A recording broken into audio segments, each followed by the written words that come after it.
We are dealing with a real he said situation tonight. On one hand, Multnomah County DA Mike Schmidt says the head of the Portland Police Union accused him of being bought out by George Soros. But the union president says, no, I didn't. Which means either our district attorney or the union's top cop is lying, which personally makes me feel very uneasy. Makes me feel uneasy too, Dan.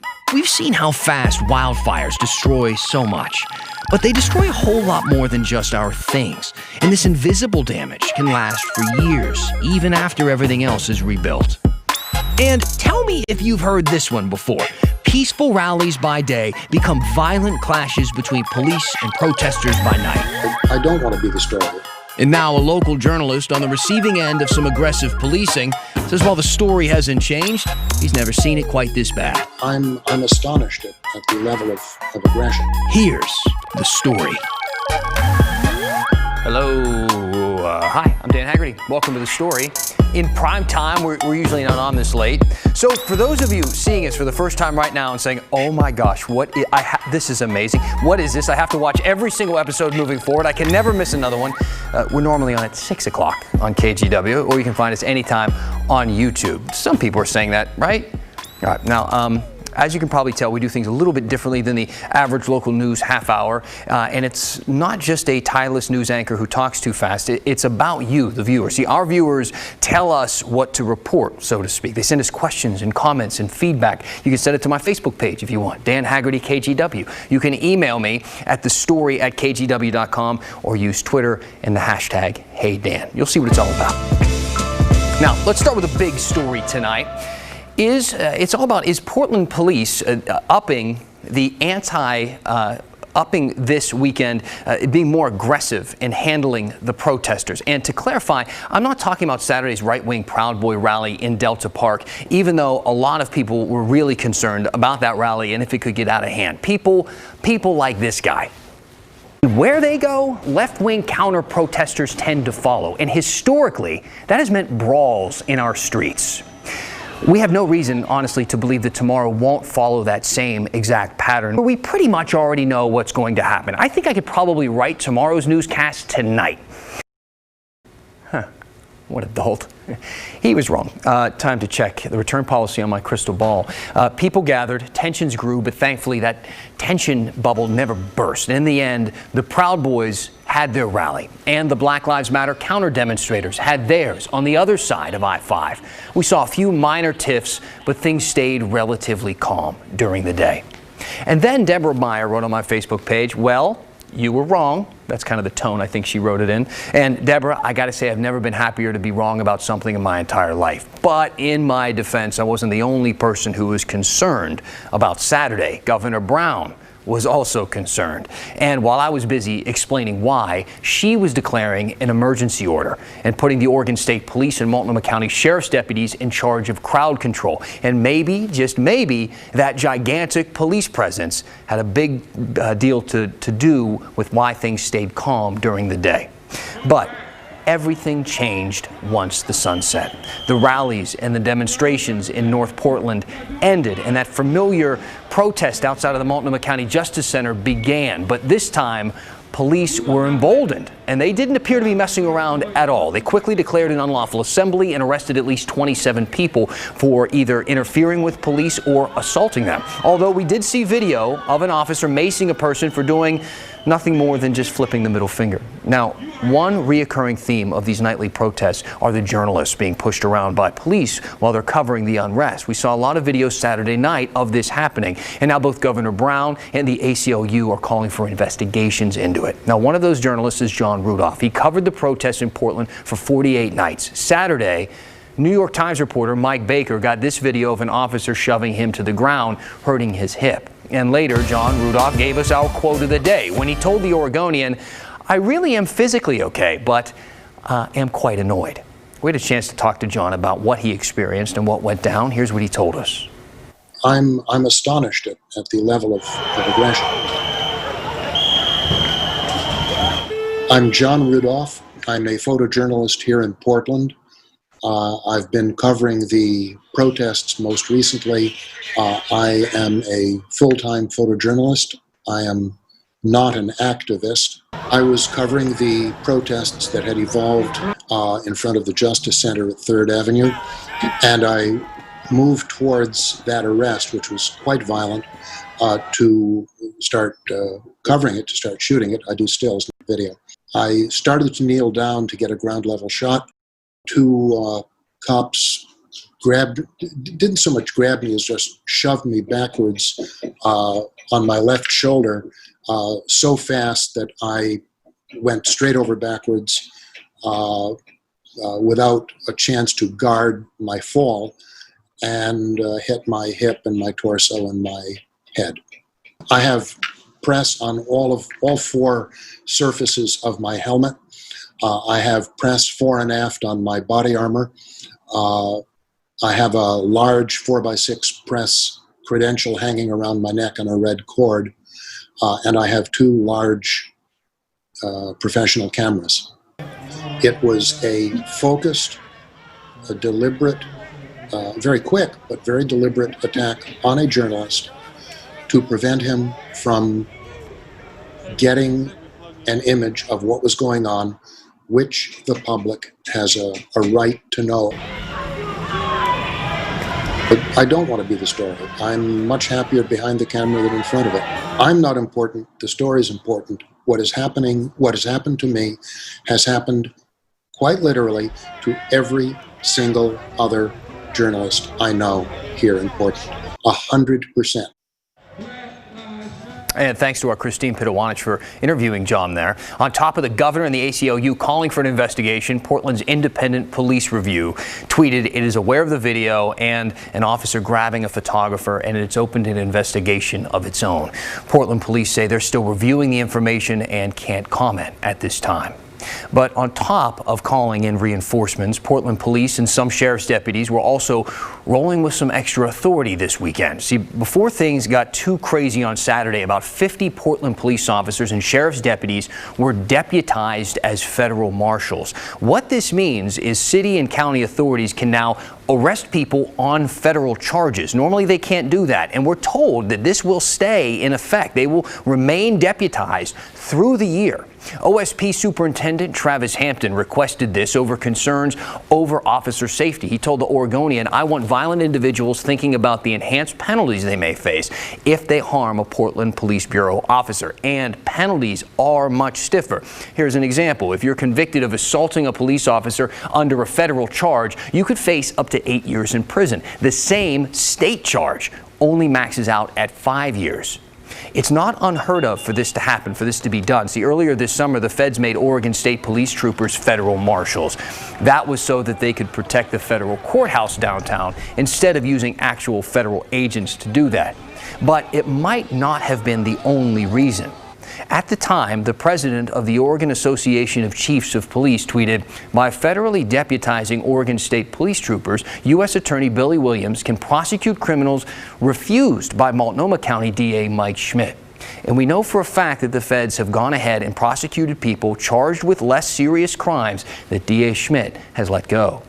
Schmidt has said that he will only prosecute protesters who are charged with more serious crimes like assault or arson. And last week, his office told us how many cases they are actually pursuing. Of the 896 cases that police had sent to them, they're currently pursuing 121 of them. They prioritize violent crimes involving assault or property damage. Now keep this in mind, okay? Even if they wanted to prosecute all 896 cases, that would be absolutely impossible for this DA or any other DA to do. It's just too many people. Schmidt's policy is not popular, though, with the police department regardless. They want him to be more aggressive. And that tension led to an extraordinarily intense meeting between Schmidt and the Portland Police Union President Darrell Turner earlier this month. Now, last week, during my interview with Schmidt, I asked him about what was said. What happened in that situation? So I went to a roll call with the officers that have been on the lines night after night. And, it was a pretty tense conversation. They, as you said in your question, they were voicing their displeasure with my policy and the way that I've approached this issue. And they were asking me questions. Some of them voiced it a little bit more vociferously than others. Others Other officers in the crowd, though, were, very polite and said, "Hey, appreciate you being here, willing to talk to us. We just want you to hear what we're going through." And so, there were aspects that I think was less productive, talking about Antifa or George Soros. But there were also aspects that I thought were very productive in the conversation. So it was a tense meeting, and it's a tense situation. What does that tell you about your ability to meet eye to eye with these officers, though, or some of their leadership, or to work with them? I mean, those are pretty dramatic accusations to make of a district attorney. Yeah, that's true. But, like I said, I think that we are in a moment that is dramatic and where change is happening, and change is always hard. And so, this is a tough place for me to start. No doubt about that. I think everybody knew going in that this was not going to be an easy or enviable job to be taken over on August 1st. But we'll work through this. And they are professionals, and my office and we are professionals. And so we'll figure out how to go through, and there will be more issues. And I think probably at the end of the day, we're going to agree on a bunch of things. There are going to be some things we don't agree on, and we'll work together. But we do depend on each other. And it's important that we figure out how to repair that relationship and move forward. Well, one of the most troubling parts about it is that later on in the article, it says that Daryl Turner denied saying that. So you have our district attorney and a law enforcement leader, and we have to accept the fact that one of them is lying to us. And that makes me feel uneasy. Makes me feel uneasy too, Dan. I stand by my statement. And like I said, it was a tense meeting, and tempers were a little bit hot. And so things were said that maybe weren't intended to be said. And we're just looking forward and moving on and trying to figure out, how do we get onto the next issues and work together. Schmidt and I talked for about a half an hour. The entire interview is up right now on the KGW YouTube channel. You can watch the whole thing if you'd like. And the reviews are already rolling in. Wendy Childs was happy with how I pressed him on his policy last week. Hey, Dan, thank you for asking him these questions. Finally, you're asking what most of us have been wondering. Another person tweeted, "You should have been a cop because you seem aggravated with Schmidt's decision not to prosecute protesters accused of misdemeanors and blame the protesters for the cops' use of CS gas. You are so obvious. Hashtag bootlicker Dan." Can't make everybody happy. When the story continues. How fires damage more than just things. And when you can expect to get your ballot in the mail in Oregon or in Washington. And a trip up Mount Hood and down memory lane with the help of the KGW Vault.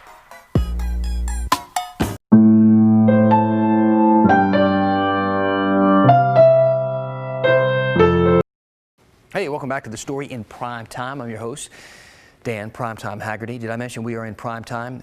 So because it is not our usual time, we're not always in prime time, I'm assuming you are not our usual audience. So welcome, hello.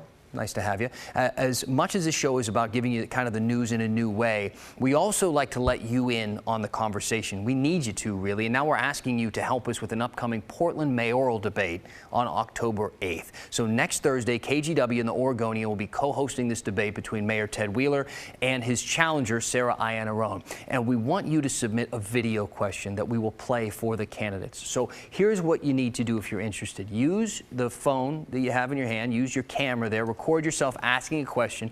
Try to keep it clear and concise. I'm talking like 15 seconds, something around that time frame. Make sure that you're recording in a quiet and well-lit place, and please include your name and the neighborhood where you live. When you're done, you can just send it through to us one of the following ways. You can email us at thestory@kgw.com. You can tweet it to us using that hashtag HeyDan, or send it to me on Facebook. I mean, this is a real chance to speak directly to the people who make the decisions for this city. So we hope to hear from a lot of you. I think we will. And we also are still accepting questions for our show too, like this one from Maria. When do we get our ballots and voters guide?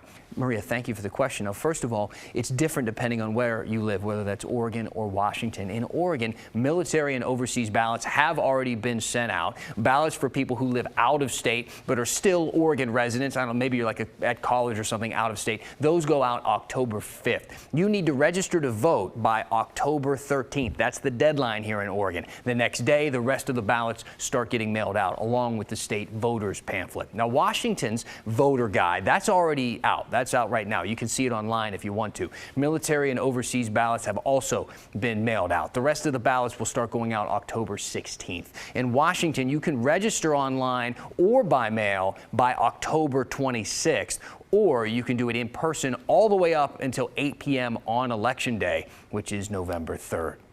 Now, just because we're no longer choking on that smoke and the evacuation levels have gone down, you have to remember the wildfires are still burning down the West Coast. On Straight Talk last week, Maggie Vespa talked to a group of experts from Portland State about the relationship between climate change and wildfires. In Oregon's case, they say these fires were fueled by a perfect storm. Okay, hotter and drier conditions, that's evidence, shows are becoming more and more common. Those extremely high winds that we saw on Labor Day that fueled those flames. Scientists are studying windstorms like that to see if they are related to a warming climate, but they don't have any conclusive evidence on that just yet. That said, experts say that these historic fires are not a signal that we have turned this disastrous corner on climate change.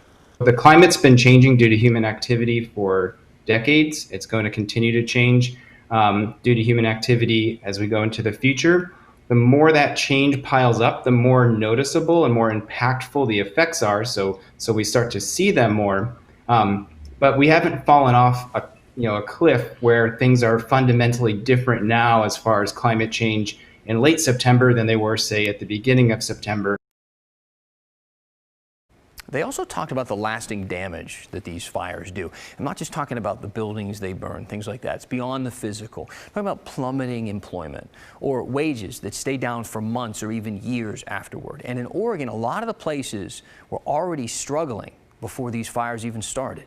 We haven't, at least in Oregon, really experienced in recent history, which is the destruction and devastation of whole communities.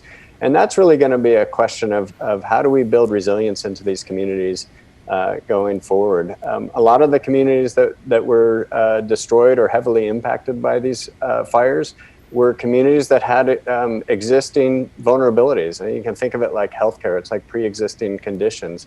So you've got more mobile homes, you've got lower education, more poverty, lower incomes in these communities. And I think the question that we have to ask ourselves as a society or as a collective right now is are we going to let those vulnerabilities determine their future, or can we pull together, with other communities, with the state, with federal assistance to help rebuild in a way that makes them more resilient in the future? The entire show is really interesting, topical, of course. This is something everybody should be thinking about right now. You can check it out right now on the KGW YouTube page. 83 years ago, Timberline had a VIP who truly moved mountains. A trip down the KGW vault and memory lane when the story continues. Hey, something we really love to do on this show is dig into the KGW vault for a look at the history of our area. And tonight's vault comes from Timberline Lodge's Twitter account. 83 years ago today, back in 1937, Franklin D. Roosevelt visited the lodge and dedicated it. He said, "I take very great pleasure in dedicating this lodge, not only as a new adjunct of our national forest, but also as a place to play for generations." He also visited the Bonneville Dam during his trip, which was a product of his New Deal. If you have an idea for the KGW Vault, email us at thestory@kgw.com. We like going down there, rooting around, looking for old video and stuff like that. You can also use the hashtag HeyDan on Twitter. So I don't know if you saw this, but for 15 sweet seconds last night, KGW made the jump from broadcast television to the sweet world of premium cable. And we had help from another fast-talking TV guy who also happens to have a show with his name on it. a group of states have quietly signed on to an interesting potential workaround. Recently, 15 states and the District of Columbia joined the National Popular Vote Interstate Compact. They're pledging to give their electoral votes to the candidate who wins the national popular vote, rather than the person who wins the popular vote in their state. But this won't take effect until enough states adopt it, which so far hasn't happened. Yeah, it's kind of amazing. Very basically, if enough states just pretend the Electoral College doesn't exist, it could functionally disappear. It's the same approach every Harry Potter fan is currently trying to take towards J.K. Rowling. Obliviate. You go, the books stay. That's how it's done. You didn't see me, but maybe you recognize my voice. I recognize the writing from one of our producers, Stephanie Villers. Listen, when I started getting tweets last night and people said you were on John Oliver, I was just relieved to find out that I wasn't part of some blooper reel. So thank you to John Oliver and Last Week Tonight and HBO for giving us some love. Congrats on the Emmy. You can watch that entire segment right now on YouTube if you'd like. Now, while you're online, send us a question or a comment. Pick up your phone. Use that hashtag #HeyDan. Comment on my Facebook. We're going to read some of those when we finish the story in prime time next. All right, before we close things out tonight, the Burbs are keeping Portland weird this evening. Kelly tweeted us this photo of a dinosaur sighting in Milwaukee this afternoon. I mean, honestly, after the year we've had, that looks about right. If you're out there keeping Portland weird or anywhere else, anywhere in Oregon, even Washington, people in Washington, they keep hitting me up saying, hey, we're weird over here too. Can we send stuff in? Yes, you can. Use Twitter and the hashtag #HeyDan, or send me a message on Instagram at The Story KGW. You can find me on Facebook as well. You can find me all over the place. Just Google me, Dan Haggerty. I'm not. You will find the actor that played Grizzly Adams, but just weave past that and you'll find me. Got some comments here tonight. Mike said, "Hey, my dad remembers when FDR drove through Gresham on the way, and everyone came out to wave at him. He was 6 years old. Now he's 89 and remembers it clearly." I'd like to chat with your dad. That sounds pretty fun. And then I got a tweet from Lay Low. He said, "Hey, Dan, that is some line of BS. I think I can say BS in primetime, right? It's late enough. You just said it is impossible for the DA to prosecute 800 plus cases. I've seen DAs go through twice that in a month." First of all, you have. And second of all, there's a coronavirus right now, right? So it's a little bit different. Everybody's understaffed. There's a huge backlog of cases in general. So it's not just pertaining to these riots or to these protests that turn violent. And again, we're only talking specifically about that 800, those 800 arrests being from that. It's not like the whole rest of everybody has stopped breaking laws or getting arrested, right? So overall, he's dealing with a lot more. So I hope that clears it up. I'll be more specific next time, first time around, but thanks for calling me out and let me explain a little further. That's the story for tonight in primetime. We appreciate you being with us. If you're new, you can check us out tomorrow at 6 o'clock. Until then, that's the story. Have a good night.